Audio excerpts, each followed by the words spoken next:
Throughout their history, the children of Israel have known persecution and sorrow.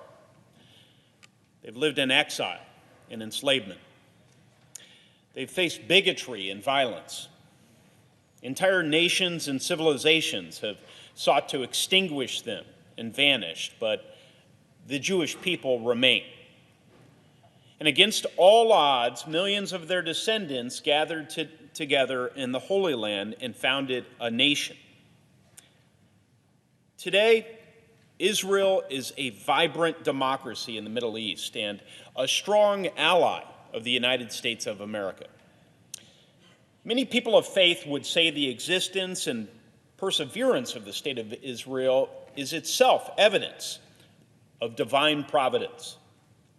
Yet even today, Israel faces existential threats. On October 7, Hamas terrorists carried out the worst attack on the Jewish people since the Holocaust. The slaughter of 1,400 people, the decapitation of babies, the execution of grandmothers, and the taking of nearly 200 hostages, including children, women, seniors, and American citizens. 30 Americans were among the murdered. 30 Americans. Many of our fellow citizens have friends and family in Israel. Now, regardless of our faith, we're all, I know, heartbroken for the loss, sickened by the cruelty. And on behalf of the Hoosiers I represent, I want to express my deepest condolences to the people of Israel as they mourn and pray and bury the dead. As it has since its founding, against alliances of far larger nations and armies, this country, which is 4 times smaller than Indiana, will defend itself. And America will be here for Israel and support its right to confront this violence, this barbarism. We'll do this because our values are the same: dedication to liberty and order, to tolerance, and to human dignity. Make no mistake, the days ahead will be difficult. As members of this body know too well, Israel is still under threat, and the risk of additional fronts opening up is real. Over the past several days, I've been heartened by the strong bipartisan support in the United States Senate for the people of Israel. During this time of peril, this body cannot succumb to isolationism. We cannot abandon Israel any more than we can abandon our friends in Ukraine or Taiwan. On urgent matters of national security, we're stronger when we stand together. And in difficult days ahead, we'll work to support the people of Israel. I know we'll continue that spirit. Relatedly, I call on the Biden administration to consult and closely work with this Congress to quickly fulfill any urgent Israeli requests for assistance and do all we can to fully support Israel. Now, colleagues, the Constitution of the United States lays out our responsibilities.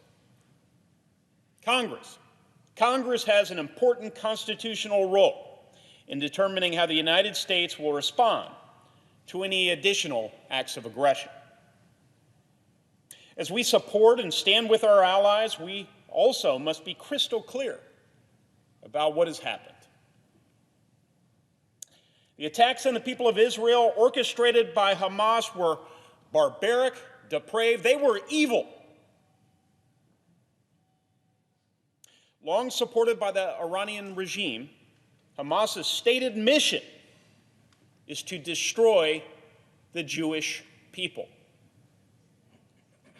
That's right, at the core of Hamas burns an age-old sickness, antisemitism. It was a twisted inspiration for their massacre. This broken thinking, this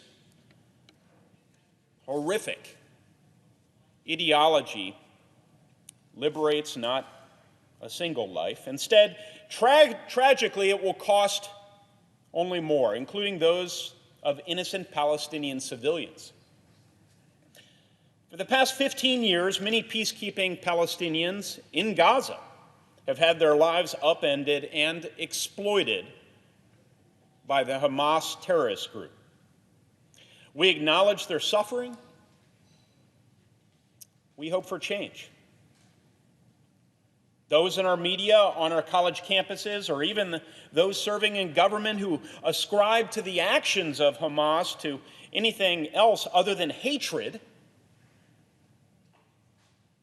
those who were so quick to decry injustices elsewhere, but place murder and rape in some sort of perspective,